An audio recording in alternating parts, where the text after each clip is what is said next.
भव्य कलश यात्रा के साथ हुआ भागवत कथा का आयोजन। पिपलिया में श्री राम दुर्गा उत्सव के तत्वावधान में भागवत कथा का आयोजन किया गया है। श्री वृंदावन से पधारे भागवत आचार्य पंडित श्री अरुण कृष्ण शास्त्री जी महाराज ने भगवान विष्णु के अवतार श्री वामन देव के चरित्र पर प्रकाश डाला और उन्होंने ये बताया कि भगवान वामन देव जी ने राजा बलि से 3 पग धरती को मांगकर हम, आप तथा सभी का विस्तार किया है और सभी का कल्याण किया। उन्होंने कहा कि कन्हैया के शरण में हमेशा रहना चाहिए, हम सबका कल्याण होता रहेगा। समिति के अध्यक्ष लीला किशन चौकसी ने बताया कि यहाँ पर कई वर्षों से इस तरह का आयोजन होता आ रहा है, लेकिन पिछले 2 वर्षों से आयोजन नहीं हो पाया था। इस बार भगवान की कृपा हुई है, भागवत कथा का आयोजन हुआ है। इस आयोजन में पिपलिया के निवासियों का हर तरह का सहयोग समिति को मिल रहा है। समिति के वरिष्ठ कार्यकर्ता अखिलेश साहू ने बताया कि इस आयोजन का मुख्य उद्देश्य आपस में भाईचारा को कायम रखना तथा धर्म के प्रति समाज में आस्था को बढ़ाना है। इस आयोजन में सभी धर्म प्रेमी बंधु अपनी अपनी सहभागिता दिखा रहे हैं। आज 10 जनवरी 2022 सोमवार को श्री राम तथा श्री कृष्ण जन्मोत्सव मनाया जाएगा।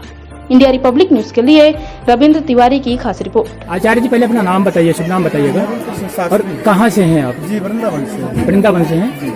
तो ये यहाँ भोपाल में पहली कथा हो रही है? जी, भोपाल में ये हमारी दूसरी कथा है। दूसरी कथा, इसके पहले कहाँ पे? पहले कटारा हिल्स में। कटारा हिल्स में। अच्छा। आज क्या प्रसंग था? आज कृष्ण का वामन अवतार, हाँ, ठाकुर जी का आवागमन, हाँ, और नारायण की सेवा हमारे सभी भक्तों ने की। हाँ। अच्छा। कल का प्रसंग क्या है? कल का प्रसंग कन्हैया का अवतरण दिवस। अच्छा। हमारे राम जी चारों भाई के संग और कन्हैया आ रहे हैं आपके बीच। हम आप सब ठाकुर जी के स्वागत के लिए तैयार खड़े। बावन अवतार के बारे में थोड़ा विस्तार बताइए, थोड़ा शॉर्टकट में बावन अवतार के बारे में थोड़ा सा। वामन अवतार के बारे में हमारे वामन भगवान हमारा और आपका सबका कल्याण करने के लिए बलि से आज 3 कदम धरती मांग करके हमको आपको सबको विस्तारित किया जी। हमारे आपके बीच जो कष्ट बने थे दैत्यों का, जो आज फैला हुआ है, इन सब से निवृत्ति पा करके धरती को निमग्न कर दिया, सारे पापों से दूर कर दिया, रहित कर दिया। आज हिंदुस्तान में कोरोना फैला हुआ है, इसके बारे में क्या कहेंगे आप?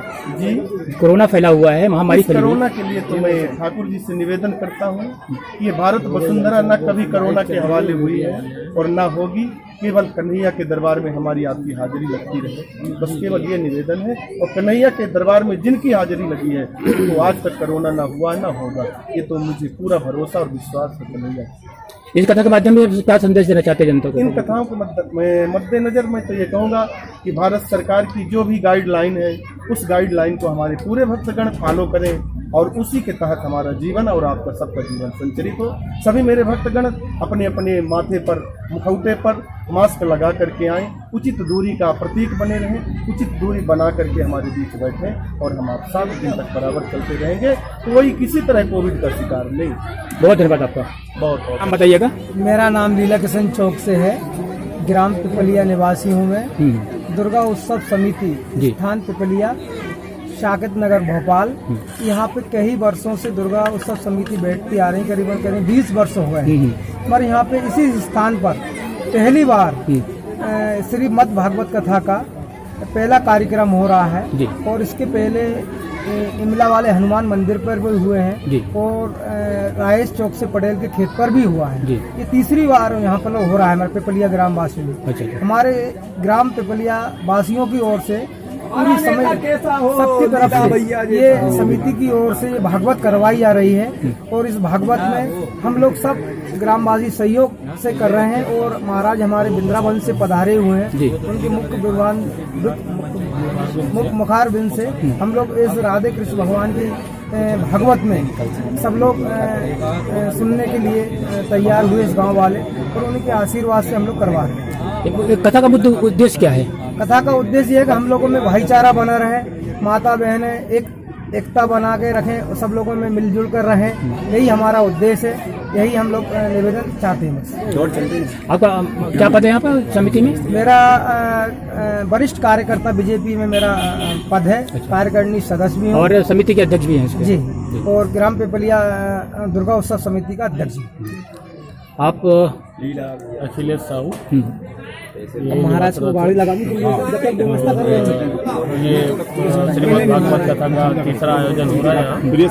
इसके पहले भी आयोजन हुआ है, तो 7 जनवरी से हुआ है, 7 जनवरी से होता रहा है, लेकिन बीच में कोविड के कारण 2 वर्ष खाली गए। ये तीसरा वर्ष फिर मौका मिला हम लोगों को कराने का, 20वां वर्ष तो भी है। ये इसीलिए जो हम करवा रहे हैं, भगवान सिर्फ भगवान के ऊपर से श्रद्धा रहे लोगों को, कभी भगवान से दूर नहीं जाए, जुड़े रहे लोग और उनका भी अच्छा हो, भलाई हो, इसलिए ये भागवत कथा कराई जाती है कि सबका हित हो, सबका कल्याण हो। ये समिति में क्या पद है आपका? समिति में कार्यकर्ता के रूप में हूँ। बहुत धन्यवाद।